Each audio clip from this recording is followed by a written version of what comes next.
The type of love that makes people happiest. When it comes to lasting romance, passion has nothing on friendship.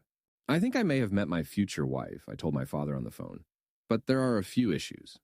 To be precise, I met the woman in question on a week-long trip to Europe. She lived in Spain. We'd only been on a couple of dates, and we didn't speak a word of the same language. Obviously, I told my amused father, she has no idea I plan to marry her, but I was 24 and love-struck, and none of that stopped me from embarking on a quixotic romantic adventure. After a year punctuated by 2 frustratingly short visits, I quit my job in New York and moved to Barcelona with a plan to learn the language and a prayer that when she could actually understand me, she might love me. Falling in love can be exhilarating, but it isn't the secret to happiness per se. You might more accurately say that falling in love is the startup cost for happiness, an exhilarating but stressful stage we have to endure to get to the relationships that actually fulfill us. Passionate love, the period of falling in love, often hijacks our brains in a way that can cause elation or the depths of despair. Thrilling, yes, but it can hardly be thought of as bringing contentment. Indeed, during some historical periods, it has even been connected to suicide. And yet, romantic love has been scientifically shown to be one of the best predictors of happiness. The Harvard study of adult development has assessed the connection between people's habits and their subsequent well-being since the late 1930s. Many of the patterns uncovered by the study are important, but unsurprising. The happiest, healthiest people in old age didn't smoke or quit early in life, exercised, drank moderately or not at all, and stayed mentally active, among other patterns. But these habits pale in comparison with one big one. The most important predictors of late-life happiness are stable relationships, and especially a long romantic partnership. The healthiest participants at age 80 tend to have been most satisfied in their relationships at age 50. In other words, the secret to happiness isn't falling in love. It's staying in love. This does not mean just sticking together legally. Research shows that being married only accounts for 2% of subjective well-being later in life. The important thing for well-being is relationship satisfaction, and that depends on what psychologists call companionate love. Love based less on passionate highs and lows, and more on stable affection, mutual understanding, and commitment. You might think companionate love sounds a little, well, disappointing. I certainly did the first time I heard it, on the heels of the amateur romantic comedy I described above. I did not move to Barcelona like a knight-errant in search of companionate love, I can assure you. But let me finish the story. She said yes, actually she, and we have been happily married for 30 years. Our communication has improved. We text at least 20 times a day. And it turns out that we don't just love each other. We actually like each other, too.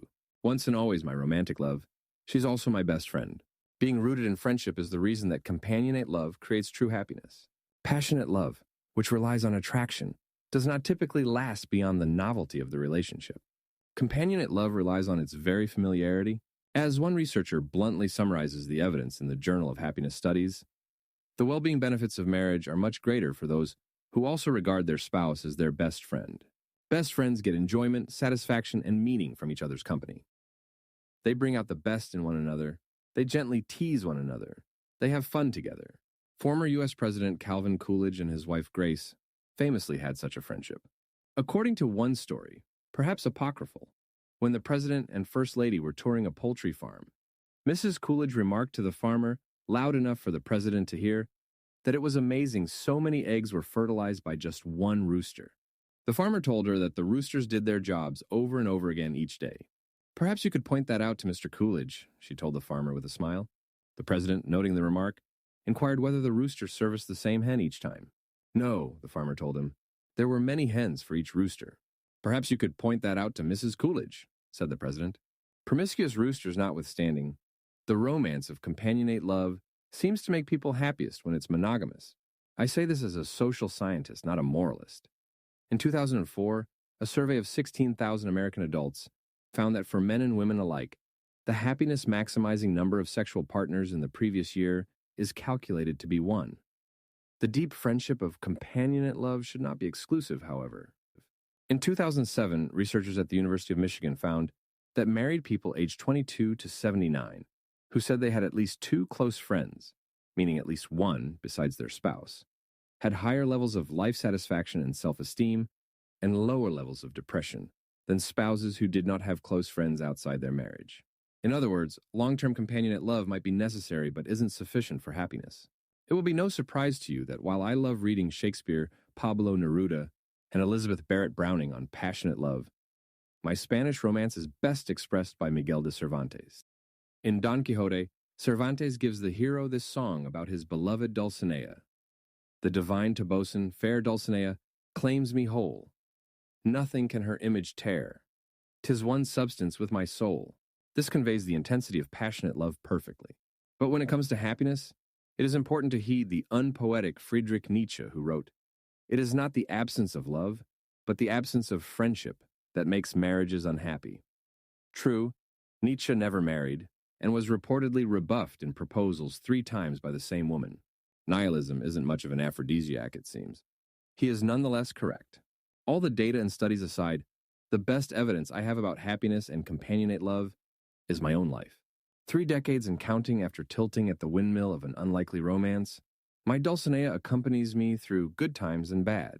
We share our joys and tremble together in fear. Fear that, for example, one of our 3 adult children might do something ridiculous, like run off to Europe chasing passionate love. We hope to enjoy plenty more decades of life in love and friendship together. And then hers, I pray, will be the face I see as I draw my last breath, for her image is one with the substance of my soul.